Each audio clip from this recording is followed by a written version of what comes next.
or they take away their privileges, maybe their phones, their gadgets, or reduce. And that also serves as a form of discipline. So it's important that we all know what discipline works best per child.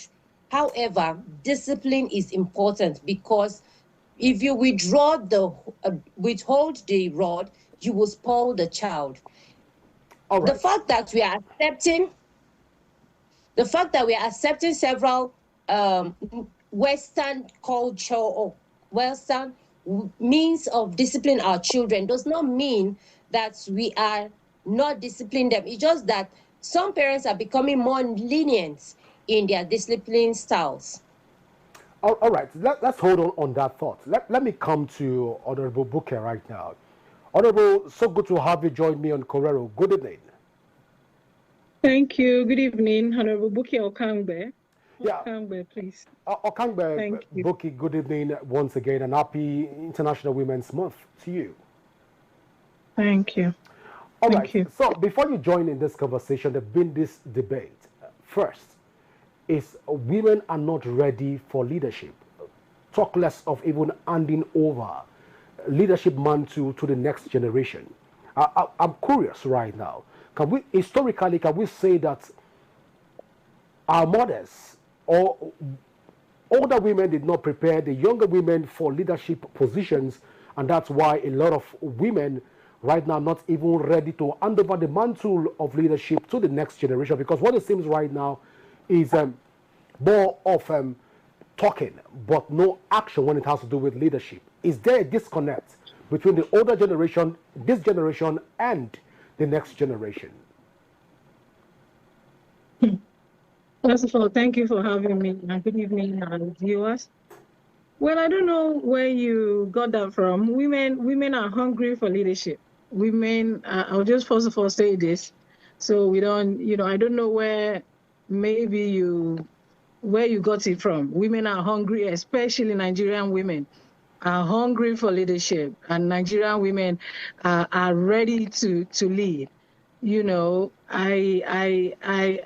when you say maybe we are not prepared to give it back to the next generation, the Gen Z.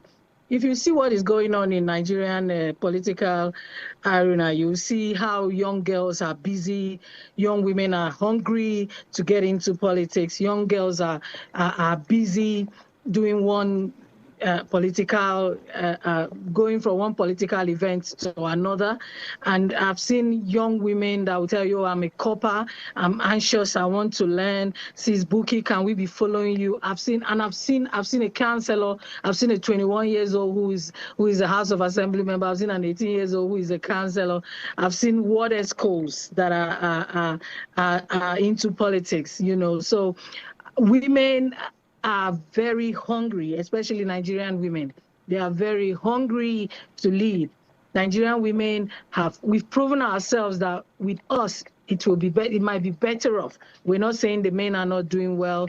There's a bill in the National Assembly now that we're pushing for a seat for women. So I don't think it is right to say women are not ready.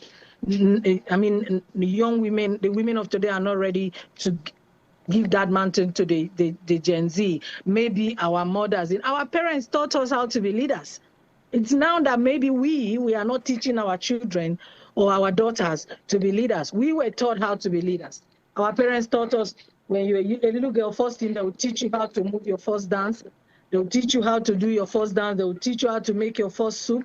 They'll prepare condiment for you and leave you in the kitchen and just watch you do that because they want you to be in charge of your house. That is leadership there. Our parents thought when you go into school, they would make sure tell you, oh, you're a woman. You're 7 years old, your mom is already teaching you how to separate yourself from the boys when one or two things happen when you are in school. That's when we're in primary school. So our parents did a good job. They taught us how to be leaders. And we have to teach our young ladies that are following us, the young girls of today, how for them to be leaders too, because we were taught to be leaders. That's why you see some of us, we're struggling. Even when you find yourself in a very difficult position, you find yourself where you have nobody to even push you, nobody to recommend you, you keep pushing.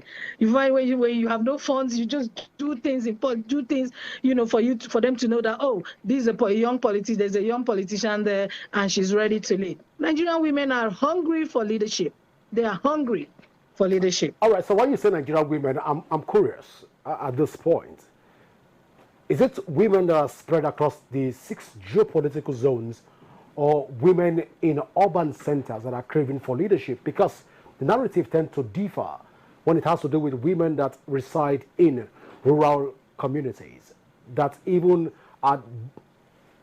believe in the patriarchal and matriarchal system. So when you say Nigerian women are ready for leadership, is it Nigerian urban women or both sides of the divide?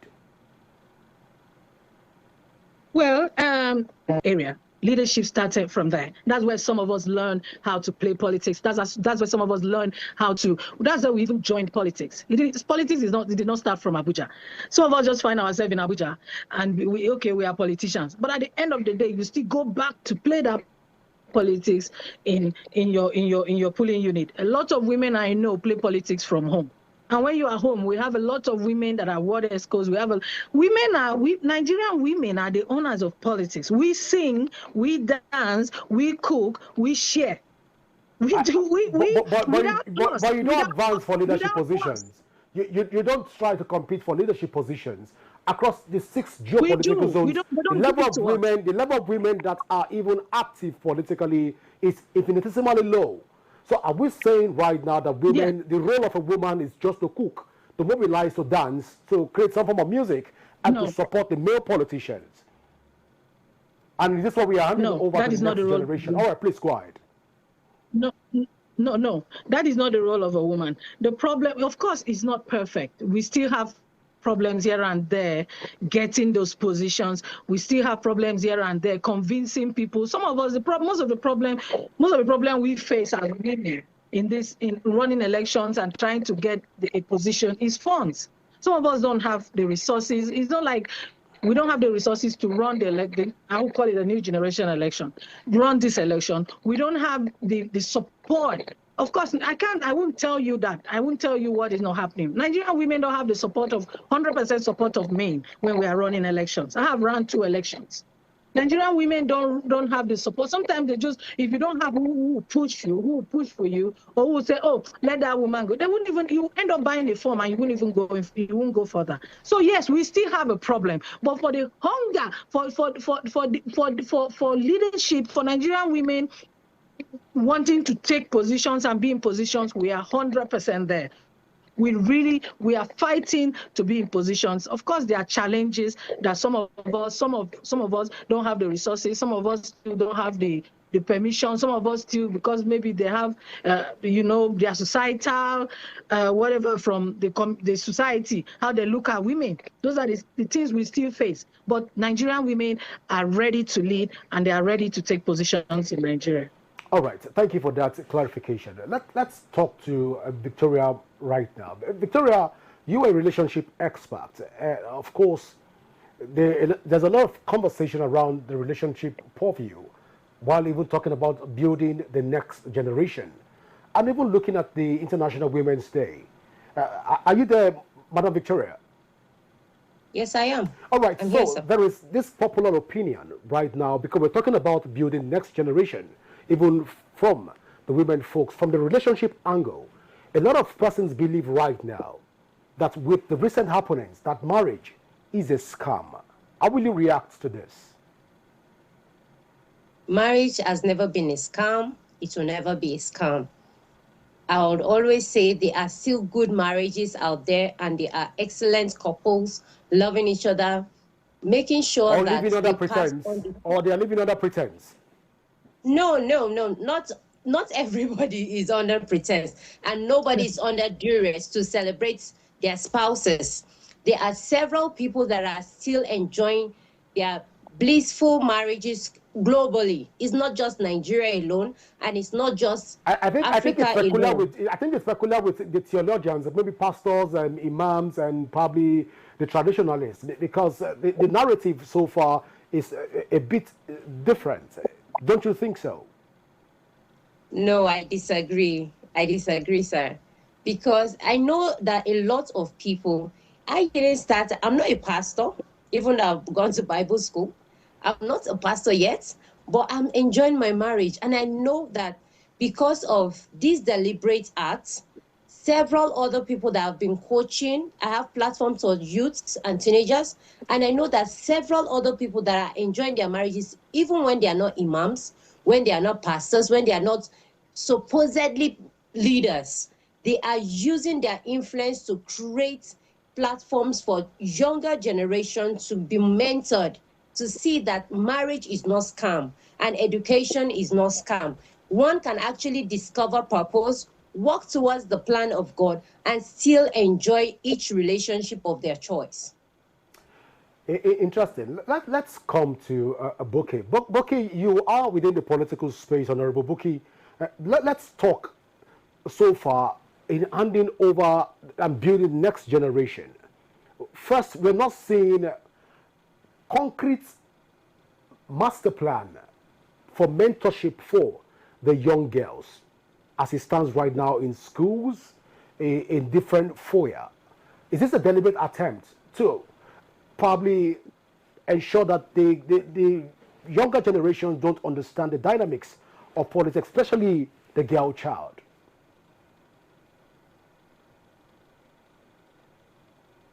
Okay.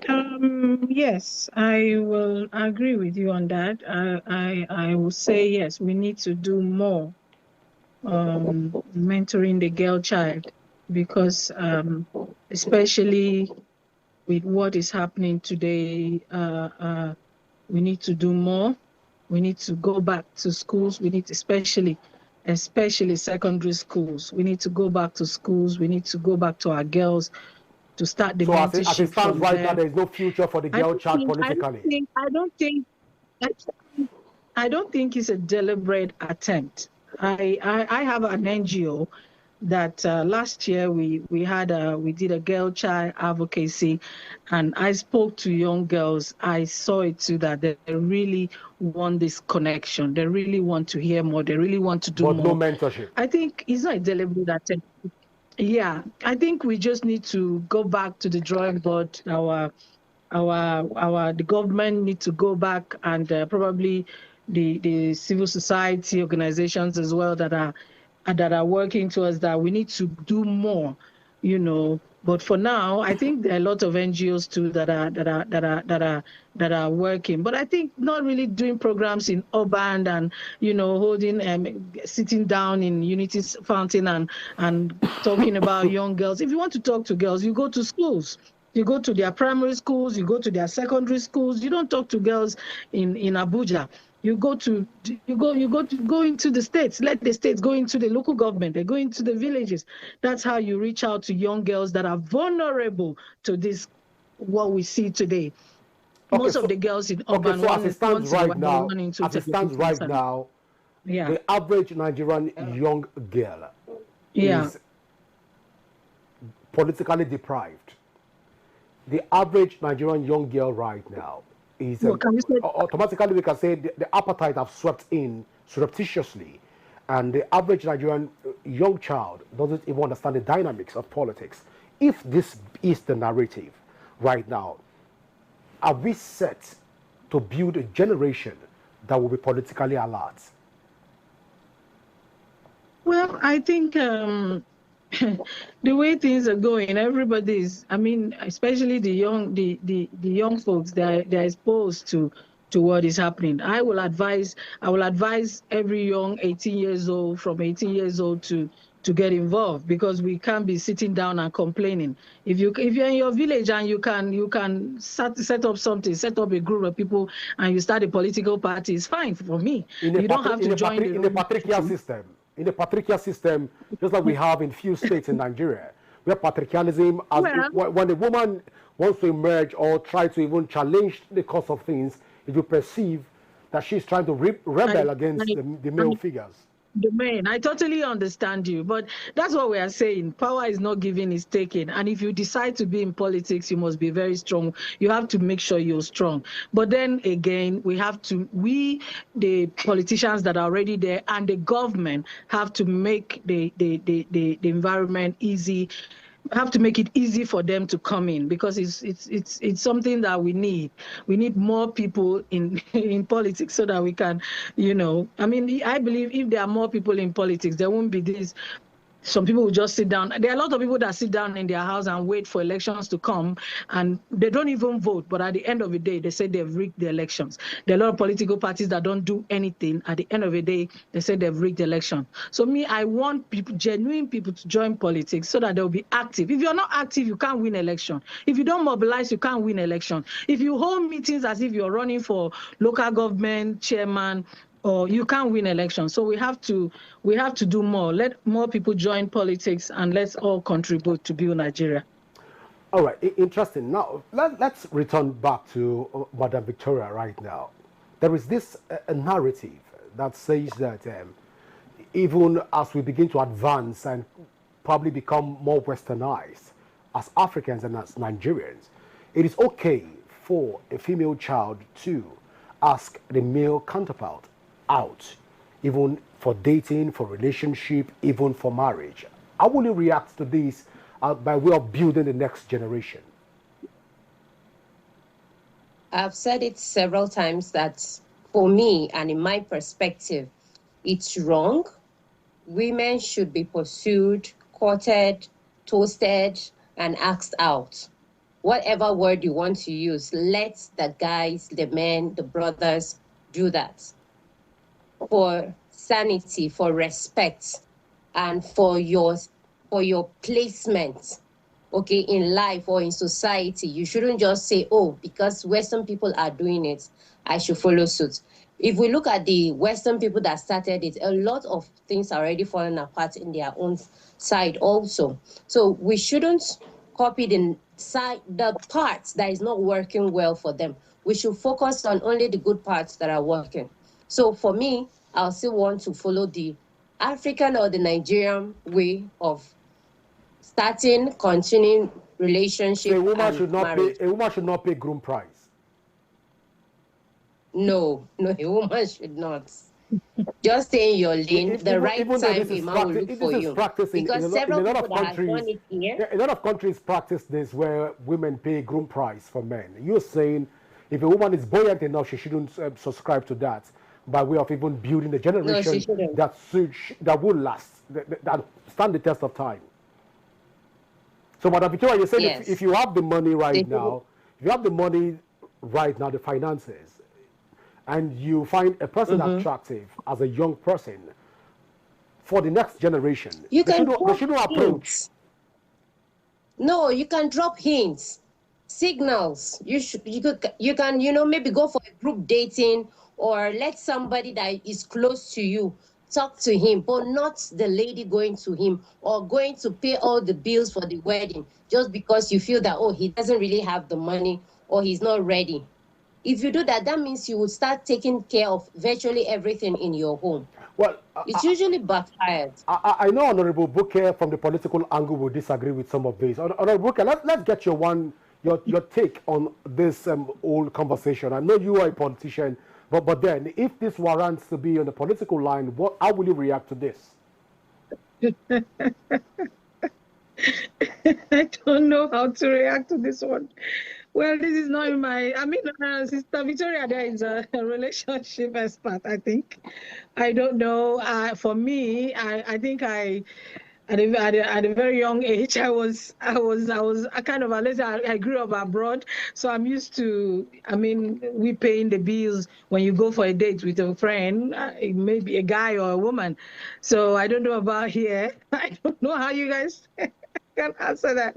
But then, if you like someone, if you like within the world of today, even if he's in church, you can speak to the pastor, speak to the father, or speak to a close friend, like she said. I think I like this guy, and for me now, it's a women's world. I think women should not be deprived of anything. Don't deprive a woman for anything. So you subscribe to groom price. To what? Groom price. Well, I mean, we go for dinners, and at the end, sometimes we pay for main, and why not? Why not? I will totally agree with that. If a lady is happy to walk into a guy and say, "Oh, how are you? Can we go for a drink?" I'm fine. For me, I'm good with. I mean, give it to the women. And we can pass this to the next generation of Africans, especially the young female folks.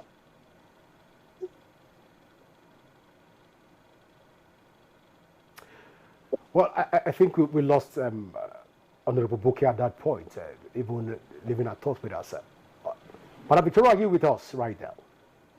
Yes, I am. Now, you've read from how she schooled abroad. How will you react to this, especially for a lot of Nigerians that are schooling abroad? You find the person attractive and you want to just go for the person. Young people are watching us right now. Of course, most of them are traveling out of the shores of Nigeria. What would be your fair advice to them?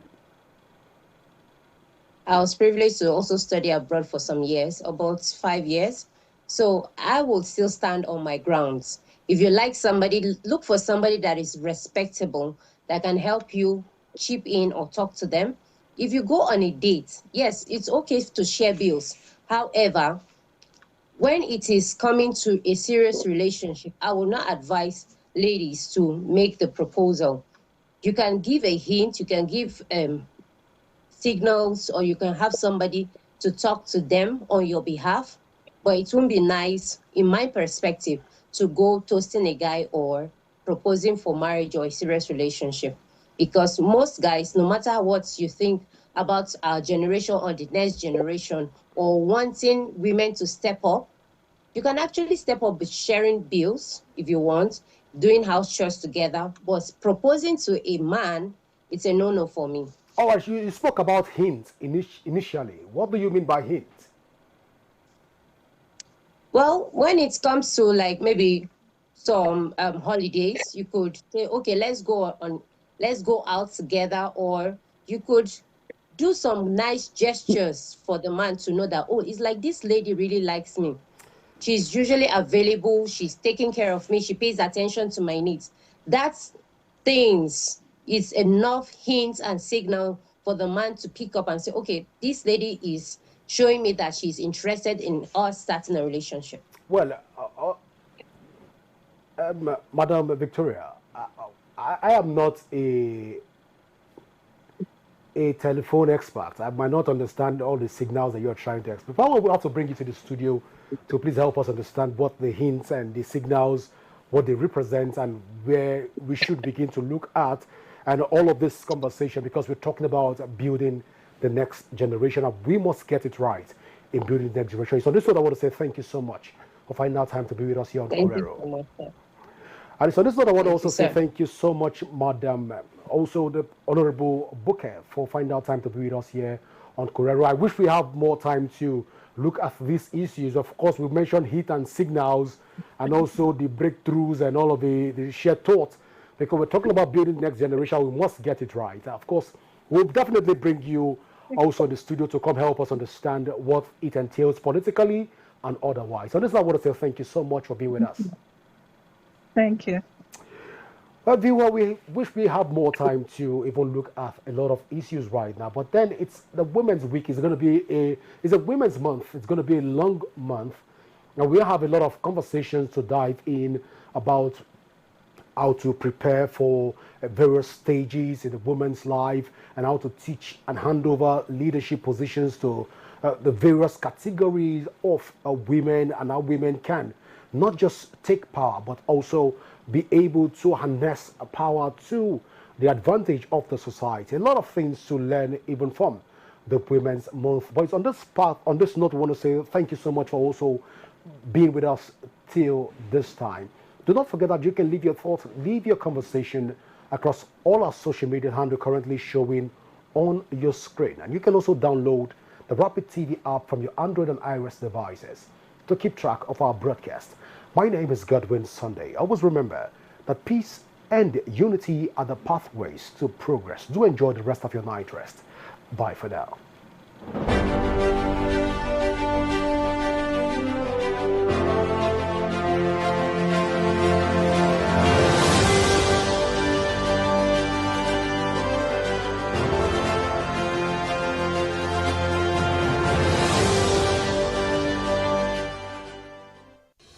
Correro.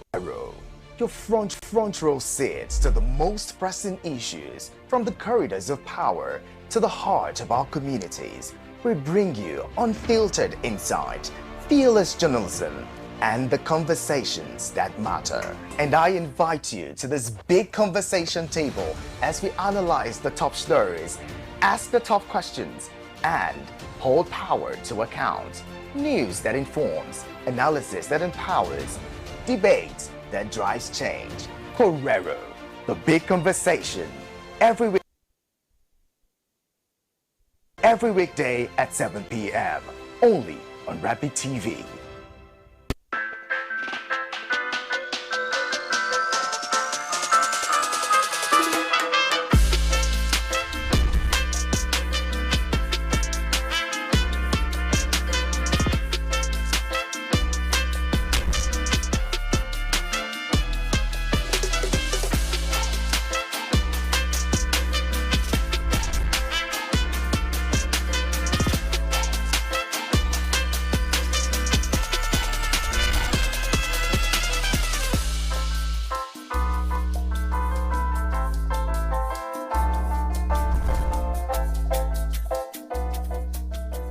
Rapid TV, rooted in truth, driven by impact.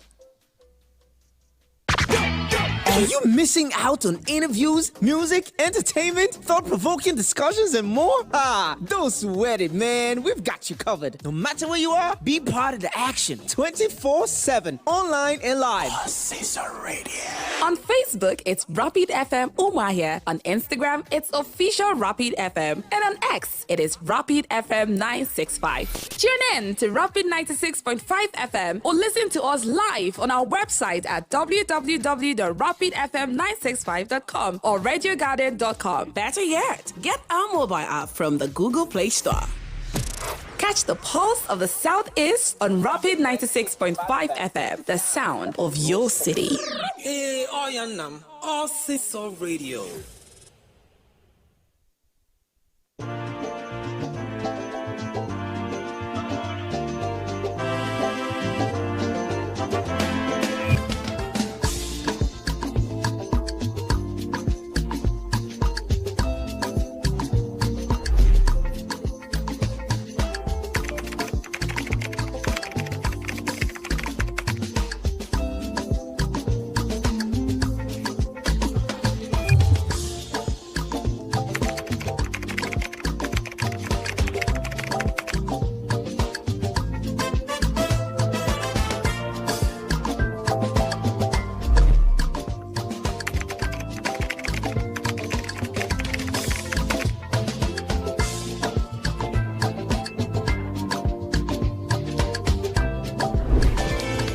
Hi, please, can you move your car? You cannot just park in the driveway of a resort. Can you please move?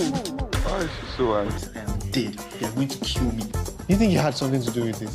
But I will give you 24 hours to come.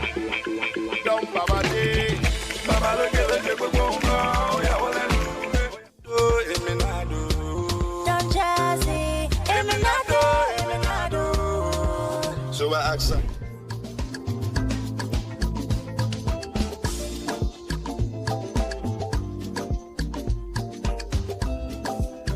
Maven activated.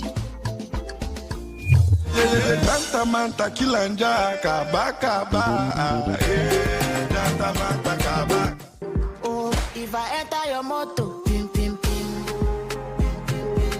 I could make you to shout.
In a world where every swipe, click, or tap is shaping our future, technology is no longer a distant dream. It is the heartbeat of Africa and the world at large. From innovations to gadgets to startups and digital lifestyles, Tech Up with Victor takes you round. A show that makes technology simple, practical, and exciting for everyone.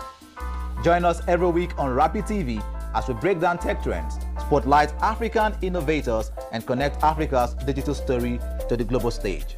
Tech Up with Victor, where innovation meets you.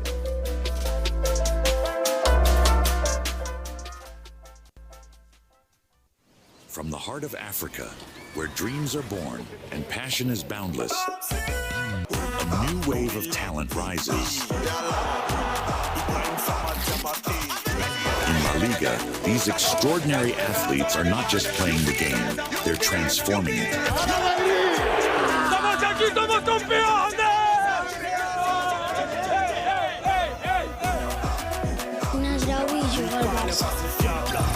Danny Rodriguez, the man chasing, it's Lamine Yamal! What a magnificent goal that They is! shine on the world stage. Watch as they redefine football, inspire millions, and make history. La Liga, where dreams become reality. My name is Akio. Hey guys, this is Anto Lecky. My name is Leo Bliss. My name is Akava, go by the name Baba D. And you're tuned into Rapid TV. I love Rapid TV. Shout out Rapid TV. Thank you, Rapid TV. Please keep watching Rapid TV. This is Rapid TV. Rapid TV. Keep watching. Keep it moved down. Leave it like that.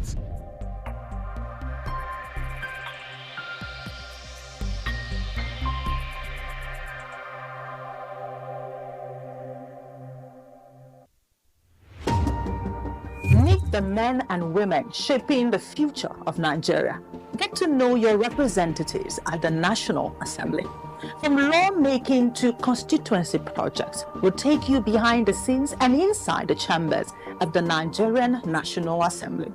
Learn about the bills they are championing, the challenges they are facing, and the impacts they are making in their constituencies. We'll also bring you closer to the people they are serving and the stories that shape their work. Join us on NAS Watch every Friday on Rapid Television at 7 p.m. So get informed, get engaged, and get to know the leaders shaping Nigeria's future. This is Rapid Broadcasting Network, RBN. We connect people, power stories, and amplify voices. On Rapid TV, we're rooted in culture and your window to the stories that matter. From news to lifestyle, we inform, entertain, and uplift. Join Rapid TV on StarTimes Channel 176, Nightcom Sat. On Rapid FM, we speak your language from the soulful airwaves of Umuahia to the vibrant culture of Port Harcourt and beyond. More than broadcasters, we're creators, amplifying that voice within with powerful content across TV, radio, and digital.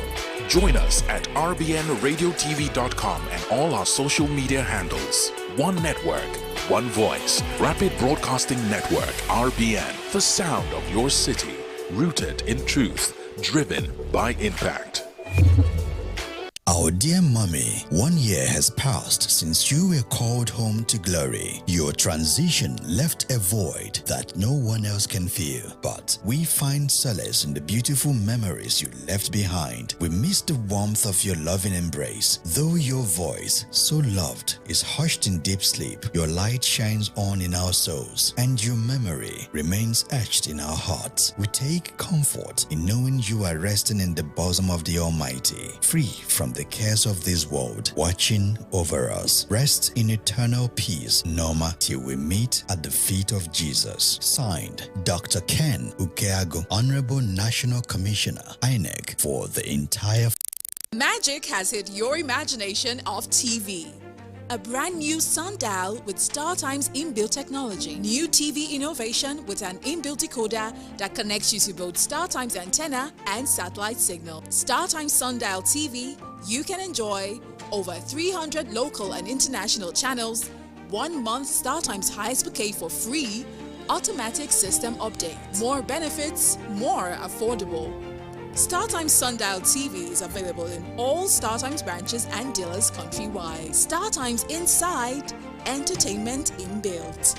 My name is Akil Sakido. Hey guys, this is Anto Lecky. My name is Theo Bliss. My name is Akava. Go by the name Baba D. And you're tuned into Rapid TV. And I love Rapid TV. Shout out Rapid TV. Thank you, Rapid TV. Please keep watching Rapid TV. This is Rapid TV. Rapid TV. Keep watching. Keep it well down. Leave it like that.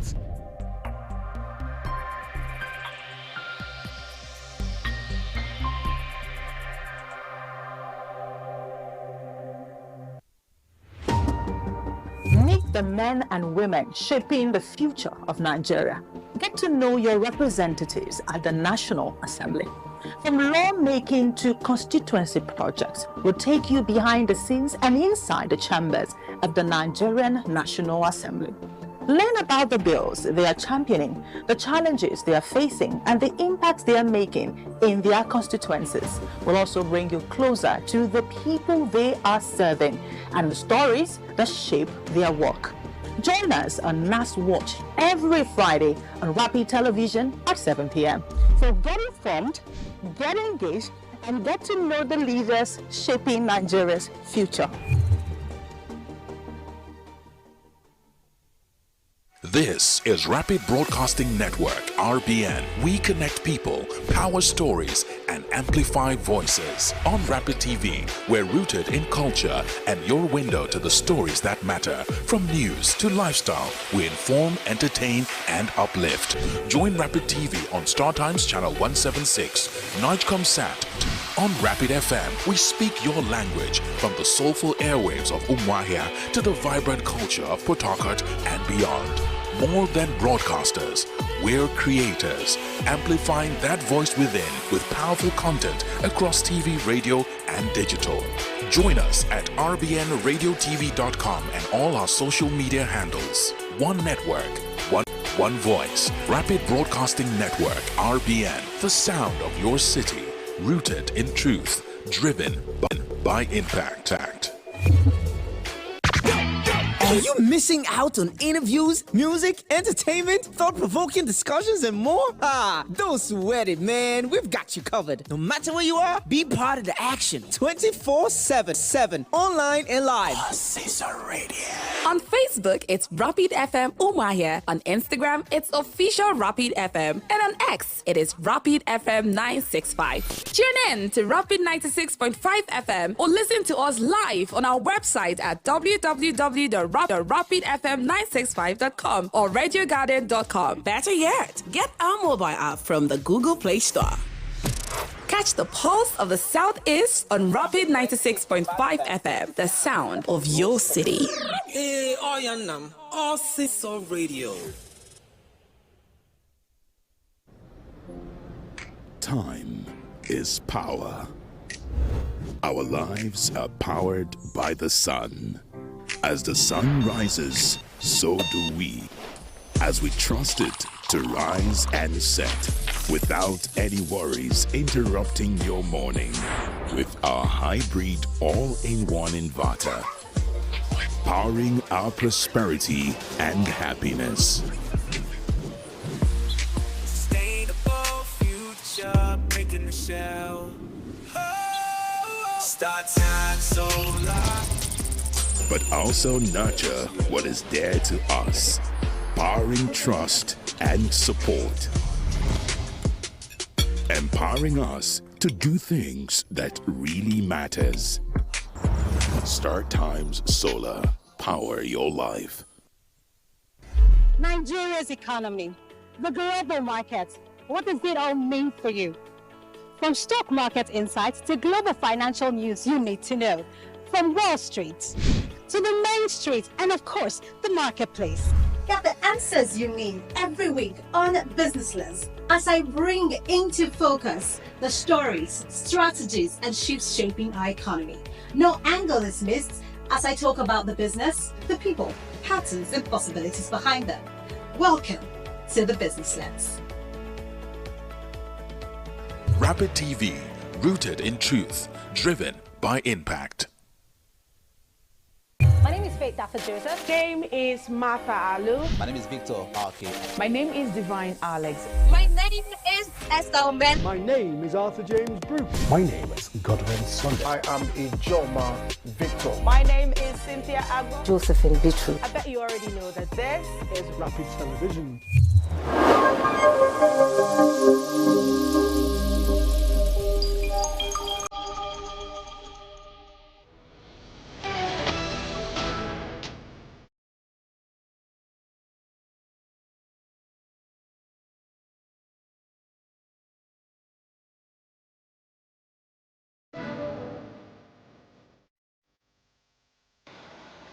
Hello and welcome to Rapid TV News. I am Len Warren Dunyamazaka and we begin with the headlines.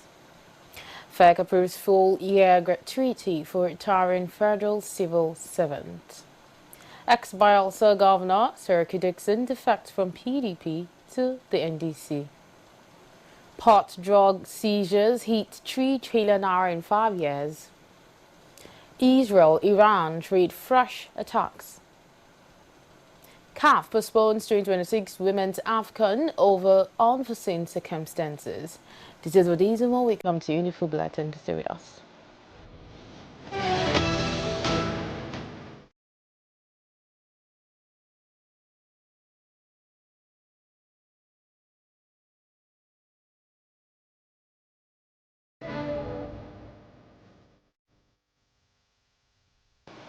And on the news in full.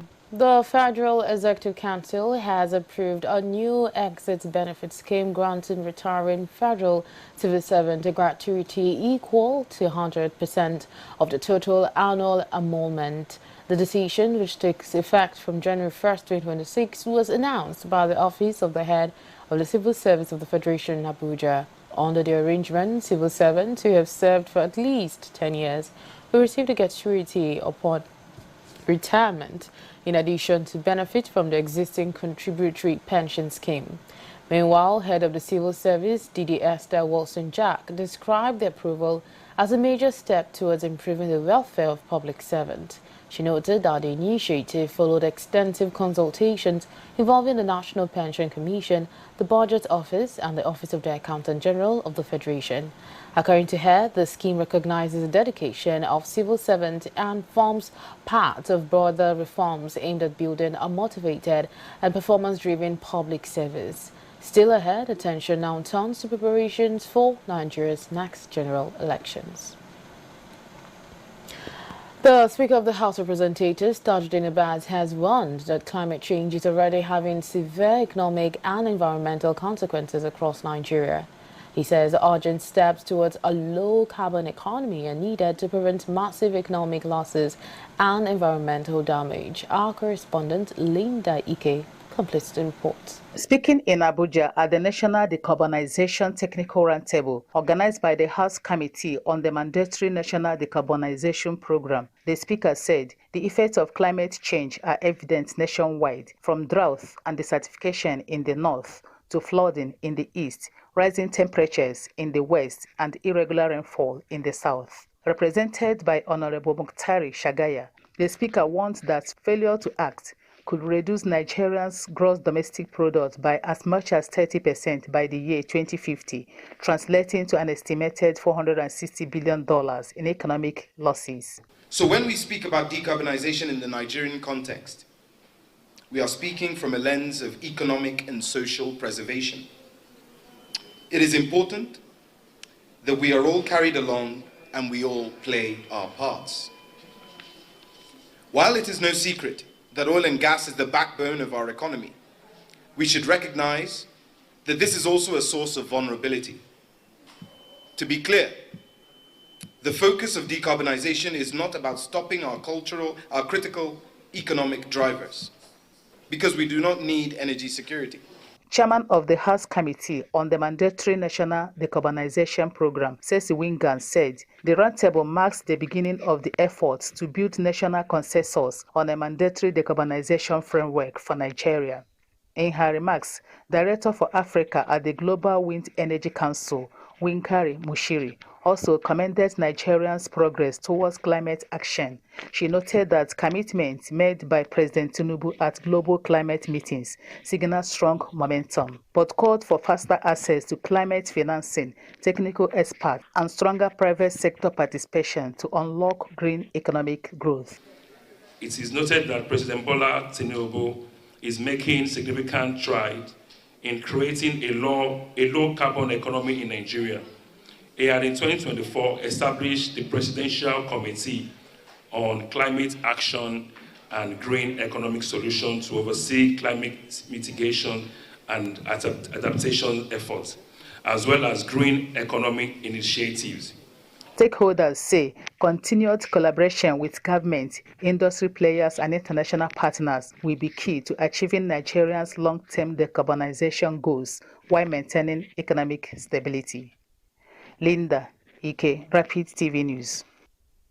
House Representatives Committee on Finance has expressed dissatisfaction with the presentation by the Nigerian Bulk Electricity Trading PLC, NBET, during its resumed session on revenue sources. Lawmakers said NBET failed to provide key supporting documents and submitted incomplete records required for proper scrutiny.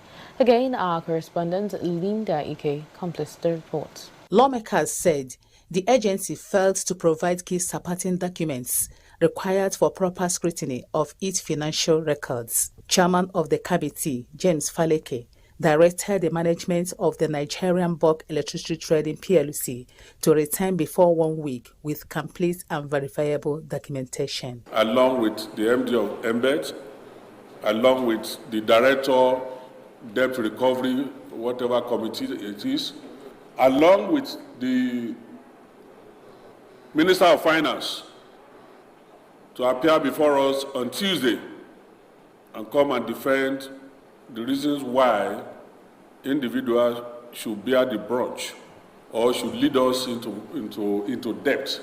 We are talking about 4 trillion. Members of the committee, including Stanley Odedeji, also raised concerns over gaps identified in the submission, noting that the incomplete documents made it difficult for lawmakers to carry out effective oversight. This submission is not legible.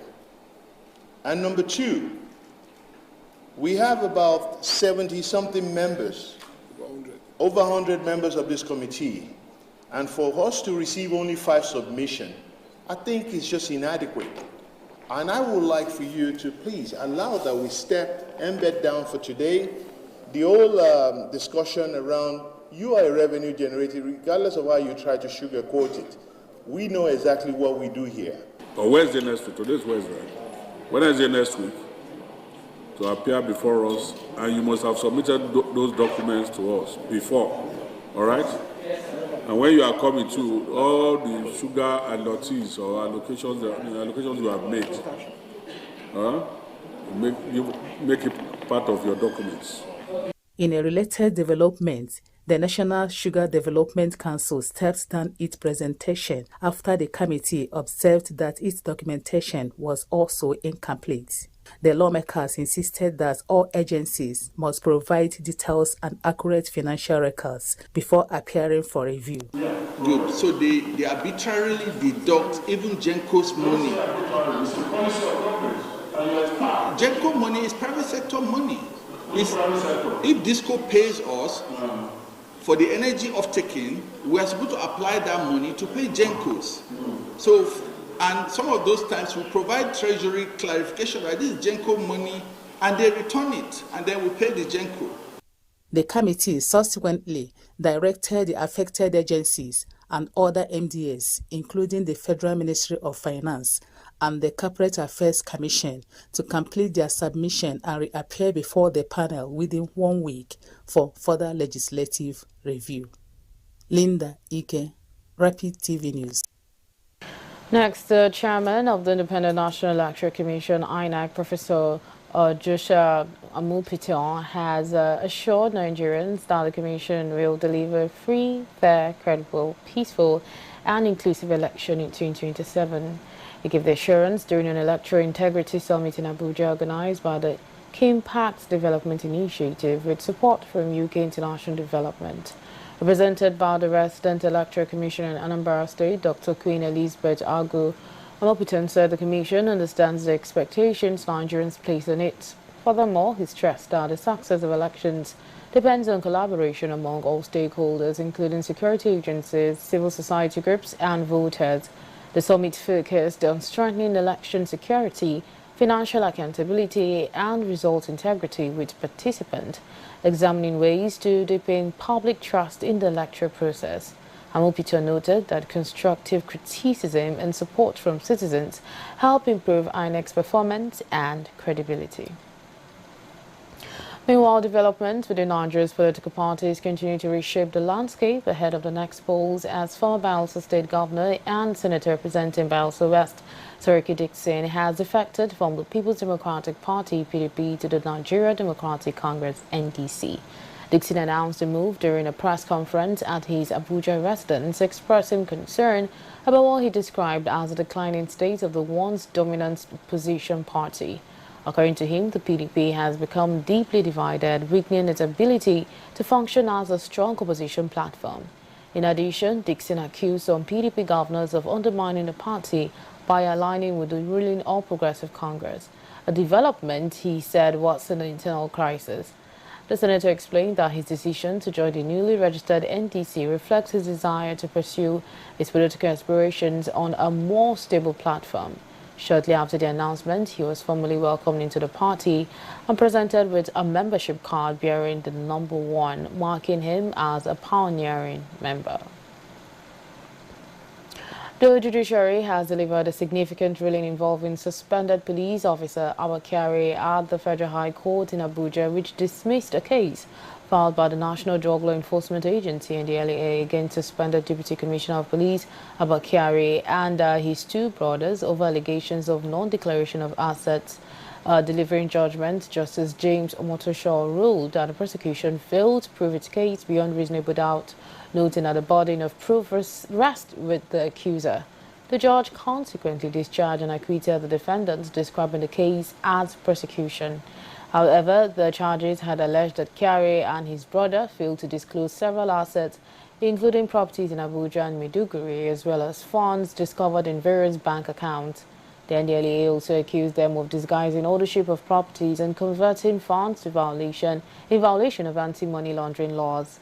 Despite the ruling, the development does not mark the end of legal proceedings involving the suspended police officer.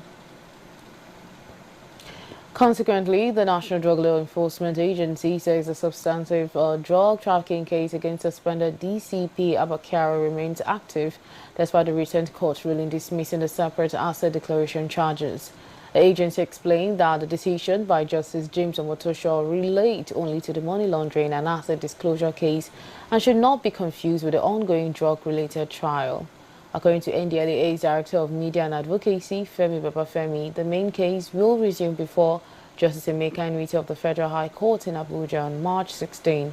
He added that the agency's legal team is studying the judgment and has applied for the certified true copy to determine whether an appeal will be filed. Babafemi reaffirmed the agency's commitment to pursuing the drug case in line with due process and the rule of law. In another development, divisions have emerged within the global Anglican community.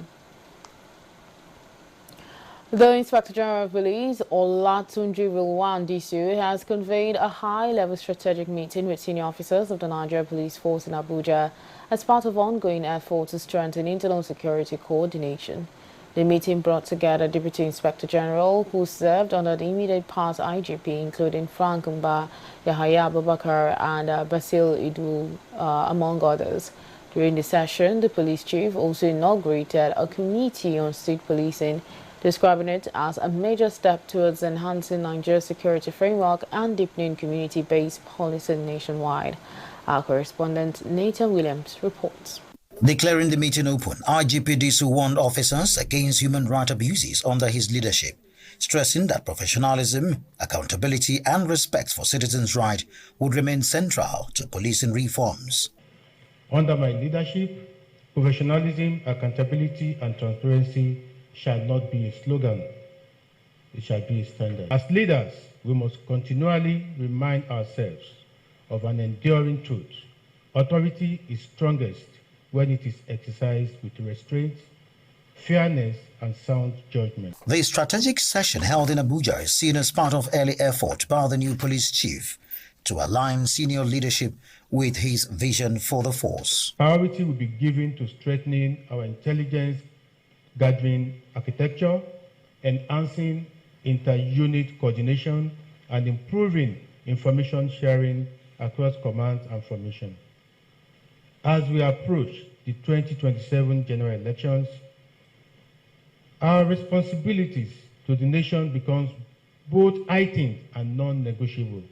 The credibility of the electoral process, the stability of our democracy, and the confidence of the Nigerian people will depend largely on the conduct of the Nigerian police force. Speaking during the inaugural ceremony of a standing committee to review and advise on the widely discussed issue of state police, the IGP said the task before the committee was both significant and timely, noting that Nigerians' evolving security challenges require innovative thinking, strategic collaboration, and bold reforms to make policing more responsive to local realities. Propose an operational framework for the establishment and coordination of state police structures. Address issues relating to recruitment, training standard, and resource allocation. Develop robust accountability and oversight mechanism to ensure professionalism and public trust. If thoughtfully designed and effectively implemented, state policing holds significant potential benefits for our country.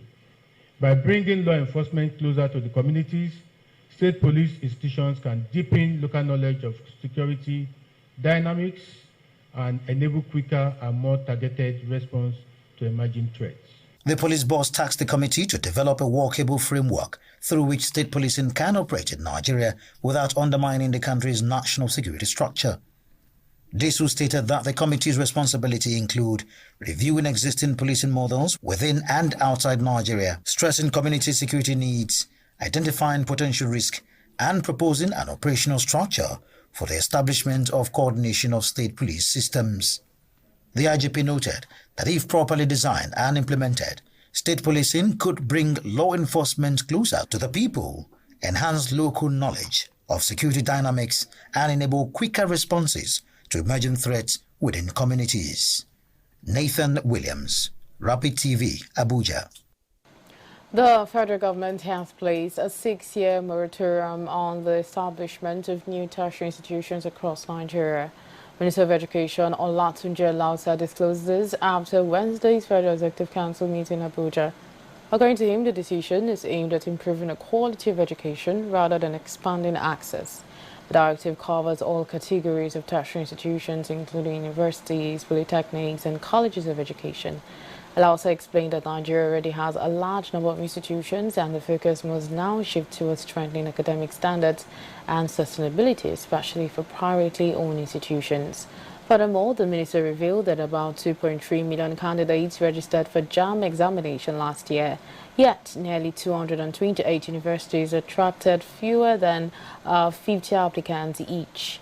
He noted that resolving disputes with university unions could encourage more students to return to public institutions. The Federal Executive Council also approved the restoration of the National Commission for Mass Literacy, Adult and Non-Formal Education to strengthen effort to tackle literacy nationwide.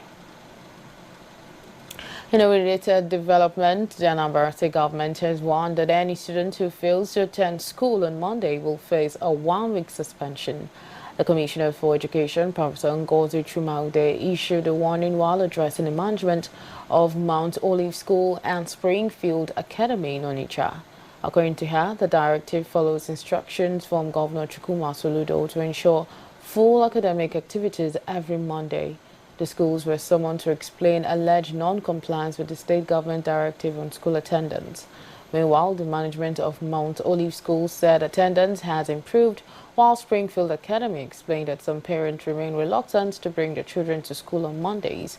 Both institutions, however, pledged to intensify effort to ensure full compliance. The Commissioner also monitored the 2026 transition placement examination conducted by the State Examination Development Center across several schools in Awka, and authorities insist the policy is necessary to restore normal academic activities across the state. Efforts to strengthen trust between citizens and security agencies are gaining renewed attention as stakeholders highlight the need for dialogue, accountability, and respect for human rights. At a program organized by the Lift for Citizens Development and Advancement, LICDA community members and security personnel came together to explore ways of building cooperation and improving relations at the grassroots. Our correspondent, Josephine Beatrice, reports. The initiative focused on dialogue and the protection of human rights, aiming to strengthen trust and cooperation between citizens and security agencies. Participants took part in open discussions, sharing concerns and experiences, and highlighting the importance of mutual understanding in creating safer communities. Security agencies are working to build public trust through community engagement and transparency. They say that respecting human rights, handling complaints fairly, and involving citizens in local safety efforts can make agencies more approachable and accountable. The Nigeria Police has systems in place already that gives the public easy access, especially when officers misbehave or tend to act in ways that are not in line with their duties. As far as FRSC is concerned, we already have different forums where we dialogue with members of the society. Experts emphasized that dialogue is essential in overcoming mistrust, explaining that open discussions allow citizens and security personnel to share concerns, foster understanding, and strengthen mutual respect. There's nothing you can do about distrust, but all we need to do is, like we are saying, is to dialogue and have a type of program of this nature. Trust is built when citizens see that the law applies equally to all, without fear, favor, or prejudice. So there are a lot of human rights issues that are currently ongoing, and some of them are not addressed, really. Most of them are not even yet being looked into. And one area that I spoke about today is the fact that we need to start dealing with victim compensation, which is the person who has been affected. Instead of just throwing people into prison or punishing people, what has been done to compensate that person? And that is allowable within our legal framework, and we need to start exploring that as well. Organizers note that promoting human rights and accountability is key to building public confidence and improving community relations. This initiative is born out of a shared recognition that security and human rights are not opposing goals. They are complementary pillars for a just and a peaceful society. We hope to achieve a kind of unity between the citizens and the security agencies. We hope that this gap or this friends that is between the citizens and the security agencies will turn to a bridge, so that there will be understanding between everyone. The security agencies will understand why the citizens are behaving the way they are behaving, and then the citizens, on the other hand, understand that the security agencies are doing their job. The program forms part of ongoing efforts to encourage collaboration, enhance communication, and build lasting partnerships between communities and security agencies across the country. In Abuja, Josephine Bitrus, Rapid TV News. In another development, conservative Anglican bishops who oppose the appointment of a woman as the head of the Church of England have announced the formation of a new leadership body.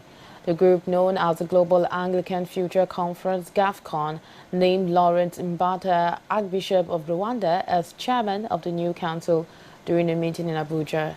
The move comes as Sarah Mullally prepares to become the first female Archbishop of Canterbury on March 25. While many have hailed Mullally's appointment as historic, several Anglican leaders, particularly from Africa, have voiced strong opposition, arguing that the Bible supports male-only episcopal leadership.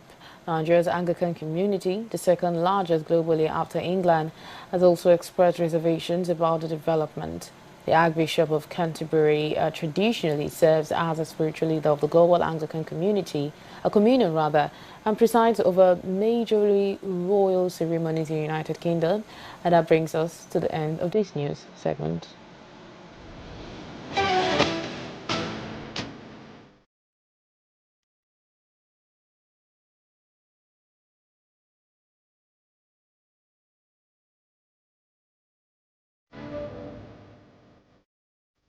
My name is Faith Dr. Joseph. Name is Martha Alu. My name is Victor Arke. My name is Divine Alex. My name is Esther Omen. My name is Arthur James Brooks. My name is Godwin Sunday. I am Ijoma Victor. My name is Cynthia Agbo. Josephine Bichu. I bet you already know that this is Rapid Television.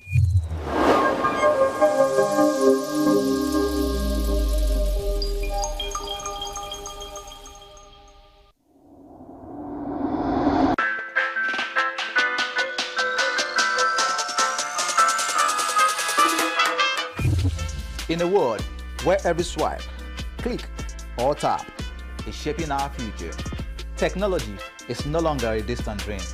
It is the heartbeat of Africa and the world at large.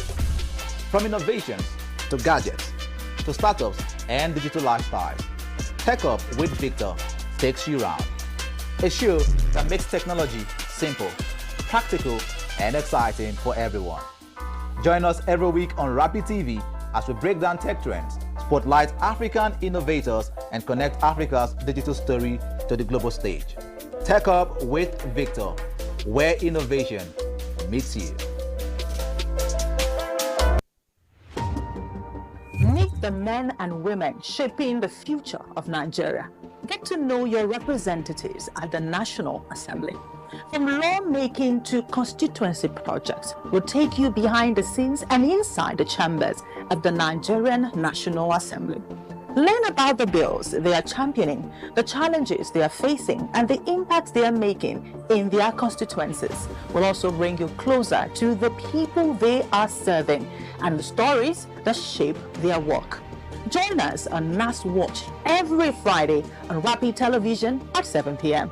So get informed, get engaged, and get to know the leaders shaping Nigeria's future.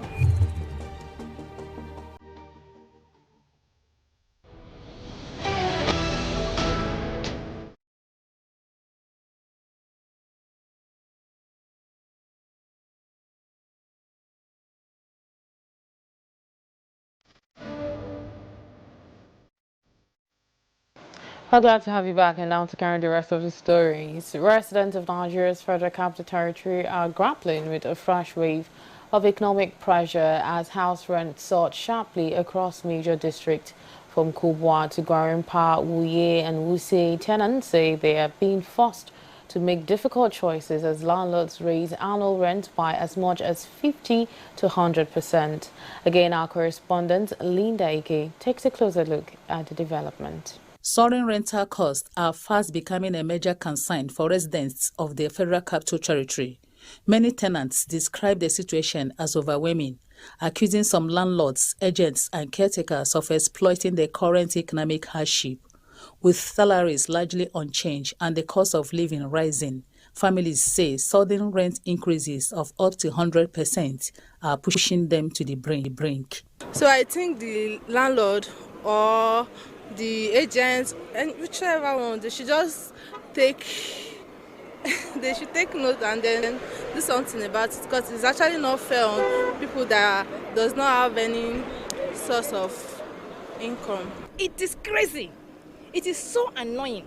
We went round and round in the circle, we got nothing. Everything is high.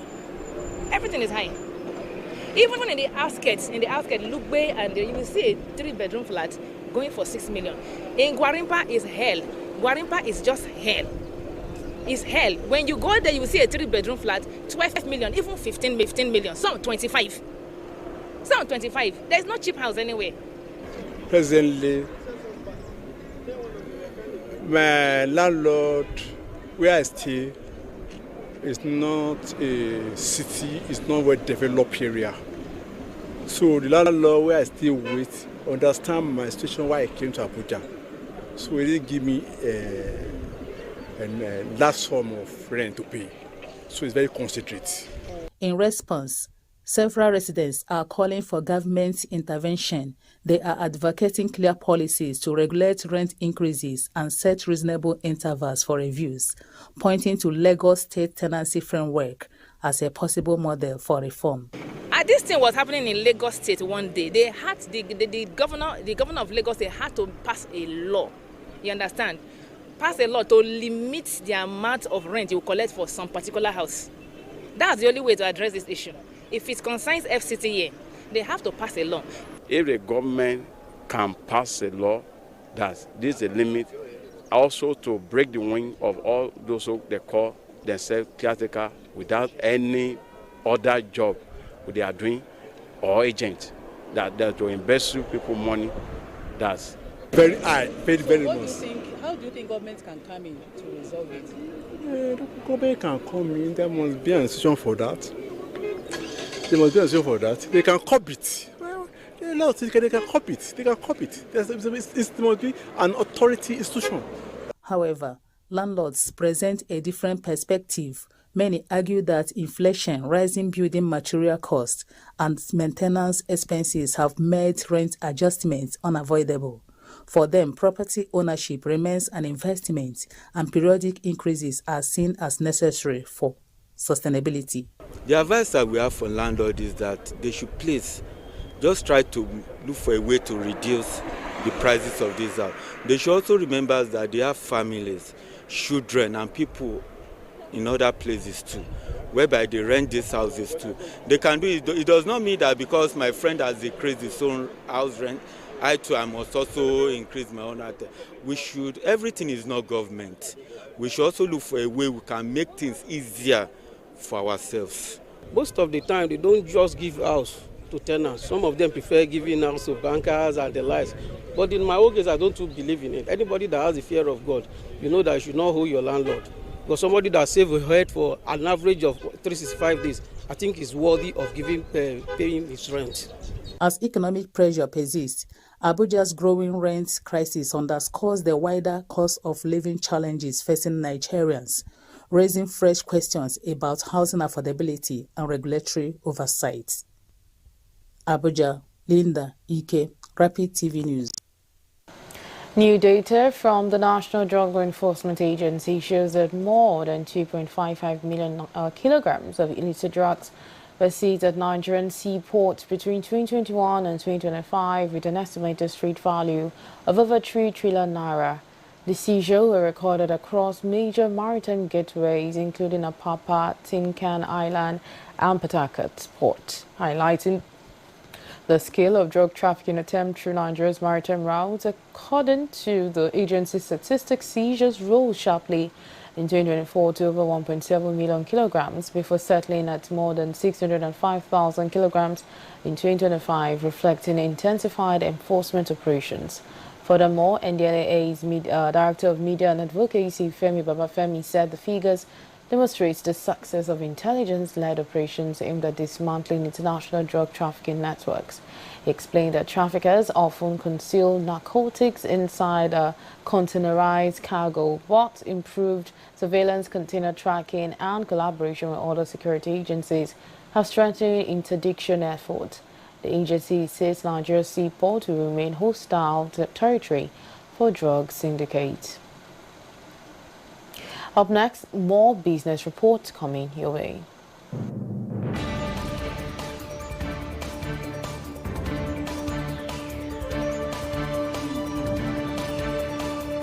Now to business news. Nigeria's maritime trade shows strong growth amid the external buffers with gold holdings, while global markets react cautiously to rising geopolitical tensions in the Middle East. My name is Divine Alex. Nigeria's export-driven trade recorded strong growth in 2025, accounting for about 39% of total cargo. Nigeria's export-driven trade recorded strong growth in 2025, accounting for about 39% of total cargo throughput at the nation's seaports. According to the Nigerian Ports Authority's 2025 Operational Performance Report, overall cargo throughput rose by nearly 25%, increasing from about 103.6 million metric tons in 2024 to more than 129 million metric tons in 2025. Import traffic, however, still dominated port activity, accounting for about 59% of total cargo movement. Meanwhile, containerized cargo, a key indicator of export activity, also increased significantly, with total container traffic rising by 25.7% to exceed 2.1 million TEUs. Tinkan Island Port recorded the highest number of ship arrivals, while Lekki and Onne ports attracted the largest vessels. The NPSA's future growth will be driven by ongoing port modernization and the planned implementation of the National Single Window System. In another development, Nigeria's foreign reserve strategy is taking a new direction as the central bank ramps up efforts to diversify assets and strengthen economic buffers. The Central Bank of Nigeria, CBN, has added domestically sourced gold refined to international standards to the country's foreign reserves, bringing total gold holdings to about $3.5 billion. The bullion, refined to London Bullion Market Association goods delivery standards, was sourced locally and aggregated through the National Gold Purchase Program, coordinated by the Solid Minerals Development Fund. The CBN Governor Olayemi Cardoso says the bank purchases the gold in naira using prices linked to global LBMA benchmarks, allowing Nigeria to build reserves without spending foreign currency. According to him, the initiative supports macroeconomic stability, strengthens reserve buffers, and aligns with a growing global trend where central banks increase gold holdings to hedge against inflation and geopolitical risks. And beyond Nigeria, global financial markets are also reacting to geopolitical developments affecting the international economy. The European stock markets are expected to open mixed as investors continue to monitor escalating geopolitical tensions in the Middle East. Market projections indicate the United Kingdom's FTSE index may open slightly higher, while Germany's DAX, France's CAC 40, and Italy's FTSE MIB are expected to trade lower. Analysts say uncertainty surrounding the ongoing conflict involving the United States, Israel, and Iran is weighing heavily on investor sentiment. Meanwhile, tensions have intensified following fresh Israel strikes on Tehran, while the United States says it has targeted several Iranian assets in the region. The developments have triggered concerns about wider economic implications, including disruptions to trade and energy markets. Investors are also watching key corporate earnings and economic data releases across Europe as markets attempt to navigate the evolving geopolitical landscape. And that's the latest in business. From Nigeria's expanding port trade and external buffers gold holdings to global markets reacting to geopolitical tensions. I am Divine Alex. Good evening. Now the Rapid TV News Hour continues. Please stay with us.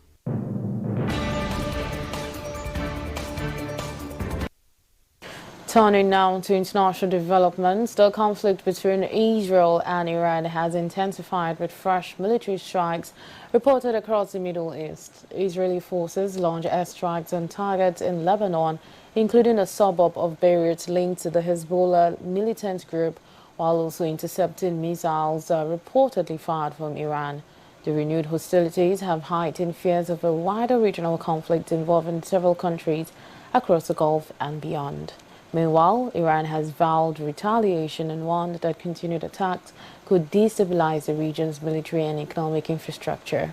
Reports indicate that all tanker movement through the Strait of Hormuz has dropped significantly following security threats, raising concerns about global energy supply disruptions. The United States also confirmed that one of its submarines sank an Iranian warship near Sri Lanka, further escalating tensions. The conflict has already disrupted air travel and triggered evacuations across the region. In a related development, millions of Iranians are facing severe communication challenges following a nationwide internet blackout.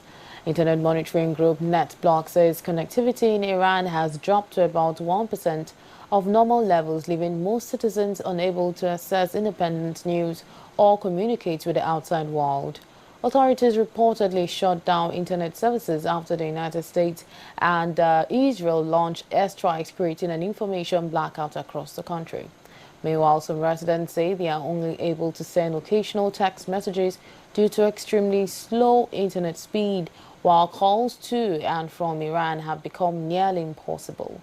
Others have attempted to bypass restrictions using the satellite internet services such as Starlink or virtual private networks. Experts say the blackout has disrupted daily life, business operations, and access to information. Some citizens are now relying on friends or relatives abroad for updates on development.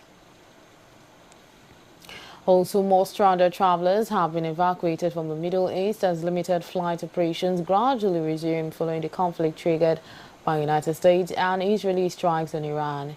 Aviation analytics company Cirium reports that more than 20,000 flights have been cancelled since Saturday, out of over 36,000 scheduled flights in the region.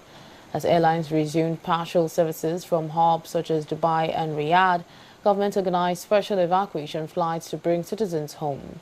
Meanwhile, passengers arriving in countries including France, Germany, Australia, and India described days of anxiety and sleepless nights while trying to leave the region. Several travelers said they were forced to shelter in basement or remain indoors as air raid alarms sounded during the strikes. Officials say the evacuation process remains complex due to the volatile security situation. Authorities in Israel have also begun cautiously reopening the airspace to facilitate the return of citizens. Shifting to West Africa, the 12-member state of ECOWAS has agreed to form a new regional force to combat jihadist insurgencies across the Sahel.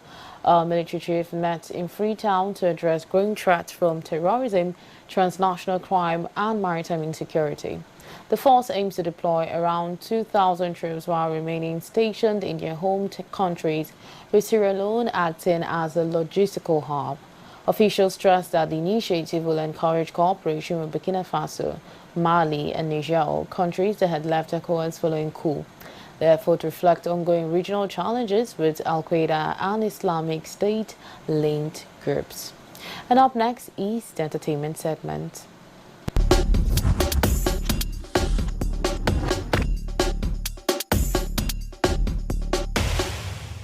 Now let's step away from politics and the economy and take a quick look at what's trending in the world of entertainment. From Afrobeat drama to Nollywood rumor and a touching celebrity birthday message making headline.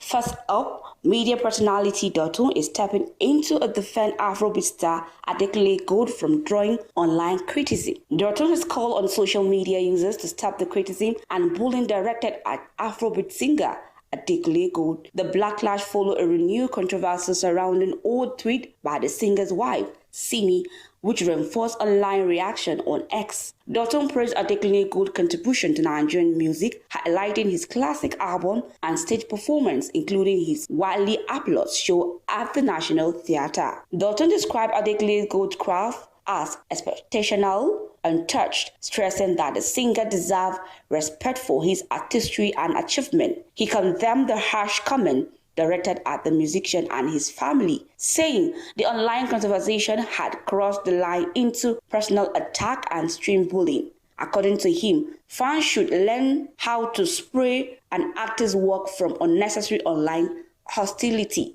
And it seems the call for respect in the music industry is gaining more voices. Still in Hollywood, actress Peggy Overi is responding to speculation about her personal life. She has reacted to rumor suggesting she is romantically involved with fellow actor Kachi Inoue. The speculation enforced weeks after report of her separation from Frederick Nolnard, whom she married in 2022. The rumor intensified after a viral video showed Peggy and Kachi arriving at an event in matching outfit while holding each other's arms. However, the actress quickly addressed the claims on Instagram, clarifying that Kachi Nurchi is a happily married man. Peggy explained that the actor was only helping her walk because of the high heel she was wearing. Her response comes after critics on social media accuse her of moving on too quickly from her previous relationship. So far, Peggy Overi is simple, a case of helping hand, not a romance. And finally, a touching birthday message from the Beckham family is drawing attention online. Football legend David Beckham and fashion designer Victoria Beckham have publicly wished their eldest son, Brooklyn Beckham, a happy 27th birthday despite ongoing report of tension within the family. David shared nostalgic throwback photo of Brooklyn as a child on Instagram, expressing love to the son and filming to him by his childhood nickname, Buster. Similarly, Victoria Beckham also posted childhood photo of Brooklyn compared by a heartfelt message celebrating his birthday. The post comes week after Brooklyn reportedly shared a statement claiming he did not wish to reconcile with his family in disagreement involving his wife, Nicole. Despite the report draft, the birthday message appeared to signal continual love from the Beckham's parent. And sometimes, even in family disagreements, birthday can still bring moments of love. And that's the latest from the entertainment scene, from Afrobeat to Nollywood and global celebrities headline. I am Victoria Ade. Thanks for listening.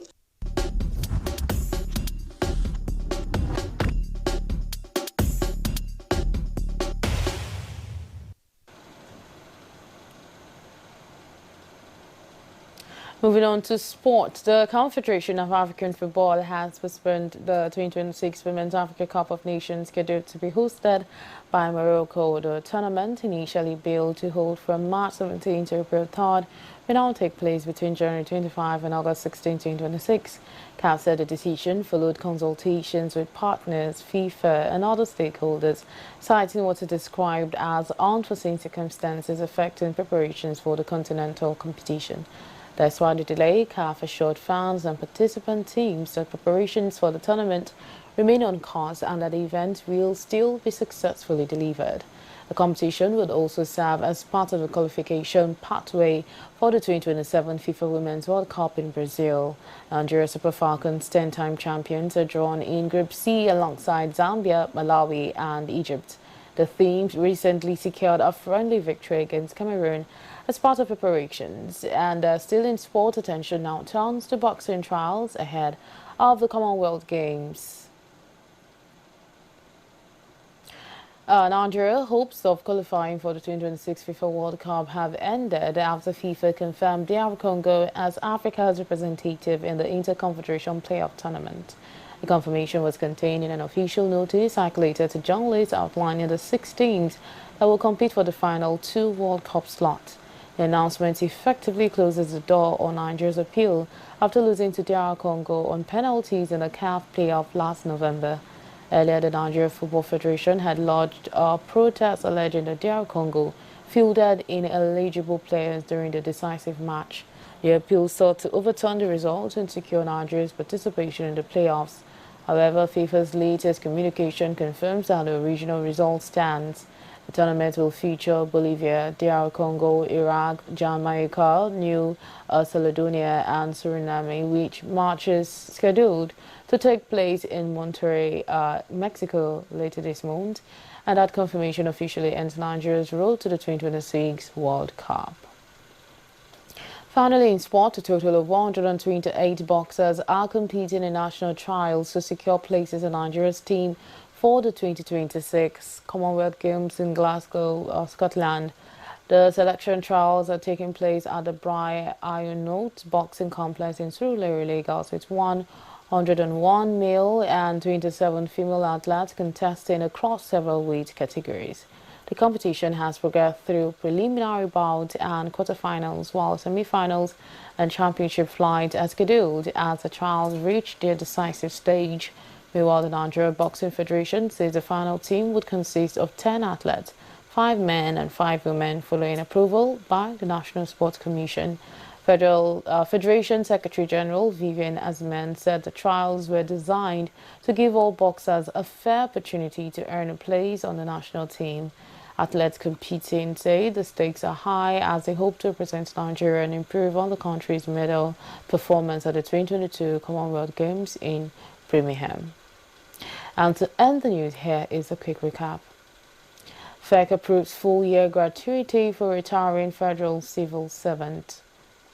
Ex-Bielsa Governor Seriki Dixon defects from PDP to the NDC. Port drug seizures hit $3 trillion in 5 years. Israel-Iran trade fresh attacks. CAF postpones 2026 Women's AFCON over unforeseen circumstances. And that's all we have on Rapid TV News this evening. Thank you so much for being a part of the news. My name is Nenwanda Numazaka. Do have a good evening.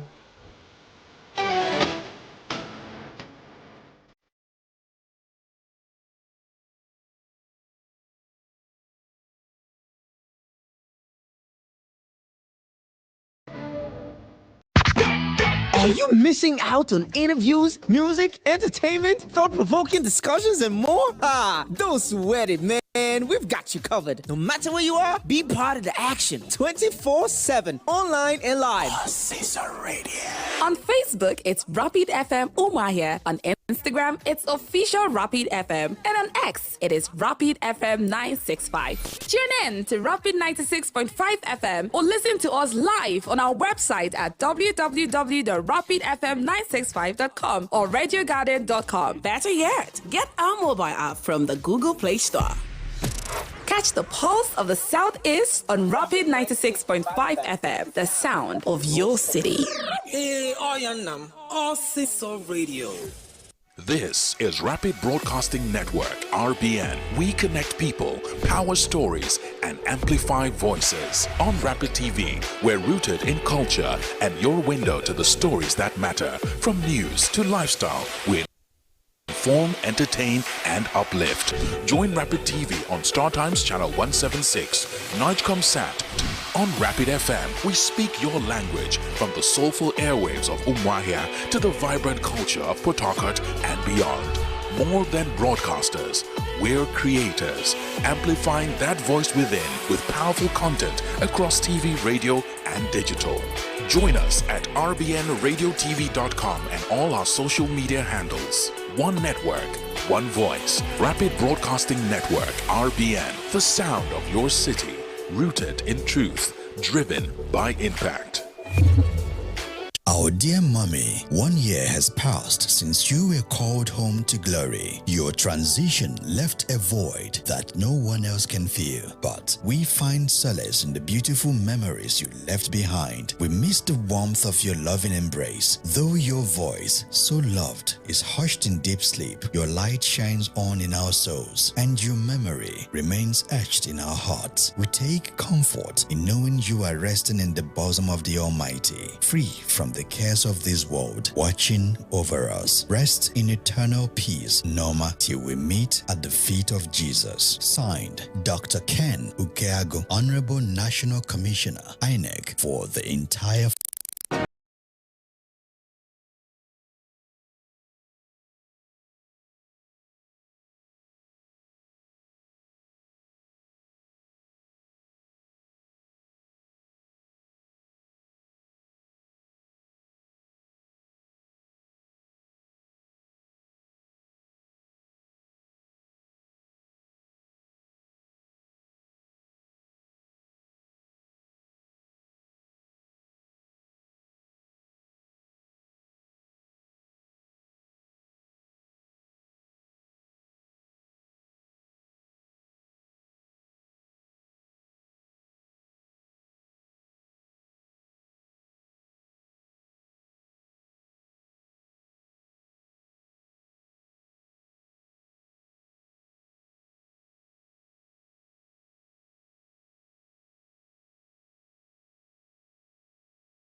for national self-determination. In the drive towards independence, she linked women's welfare with national progress, insisting that a republic would mean equal opportunities and protection for all citizens, regardless of gender. Her leadership was not without opposition. She faced resistance, stereotypes, and the burden of being a public woman in a conservative era. Yet, she turned these challenges into full, creating spaces where women could speak, organize, and influence policy. Margaret Ekpo showed that political power isn't only earned by those with formal offices. It's built in the trenches, through organized muscle, through education, through the daily act of community leadership. Her legacy is visible in institutions she helped birth and nurture. Organizations that trained women leaders, promoted civic participation, and linked local concerns to national debate. Through these threads, Ekpo helped to lay a foundation for future generations of women who would enter politics, education, and public service. Even as decades pass, the impact of her work endures in classrooms where girls can dream of becoming leaders, in communities where women organize for social justice, and in the stories told about Nigeria's path to democracy. Today, as Nigeria continues to navigate its democratic journey, Margaret Ekpo's example invites a simple question. If you raise your voice together, what future can you shape? Her life invites us to answer with action, today, tomorrow, and for generations to come.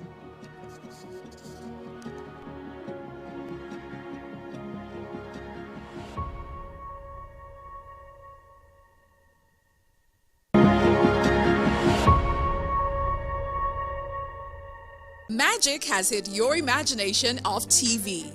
A brand new sundial with StarTime's inbuilt technology. New TV innovation with an inbuilt decoder that connects you to both StarTime's antenna and satellite signal. StarTime Sundial TV, you can enjoy over 300 local and international channels, 1 month StarTime's highest bouquet for free, automatic system update. More benefits, more affordable.